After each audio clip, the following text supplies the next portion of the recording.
तो हेलो पिला माने आशा करुच्ची समस्ते बहुत ही बढ़िया थे। तो समस्ते एबे खुशी हो जातु कारण आपणकर जो एग्जाम पोस्टपोन कथा आम बार बार कहीकि आसुलू से आज सत ही एंड आमर जड़े सब्सक्राइबर जी कि आम टेलीग्राम ग्रुप रे आमको ए इनफॉरमेशनटा देइछंती।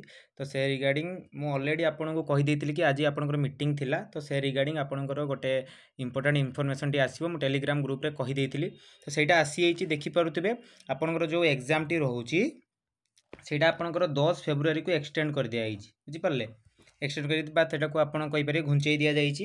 तो आमे पढी देबा आपनकर कोन गोटे नोटिस आसीछि जोटा कि माने जनक ग्रुप रे दिया जाइछि।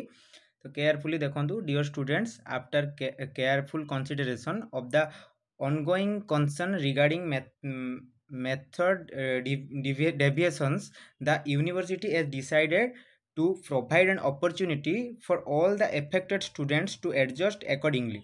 As a result, the university exam will be now be postponed to 10th February. The adjustment is particularly beneficial for those of you already enrolled in the B.Ed course. We hope all students are now aware of this. तो मु कहीदेवाई चाहे देखो पिलाने आपंकर जो 4 तारिख रे जो एग्जामटा हबार थिला सेटा एबे आपनकर कैंसिल हो जाइए ऑलरेडी। तो सेटा आपनकर 10th फेब्रुआरी रे आपनकर नेक्स्ट आपनकर हबो। तो आपण जदि डाउट रे थिले एबे रिलैक्स हो जातु एंड निज प्रिपरेशन को आउरी बढ़िया करंतु जेमती आपण माने 10th फेब्रुआरी रे आपन को गोटे चांस जो मिलले सेतिरे सबुटु भलो स्कोर करिवे।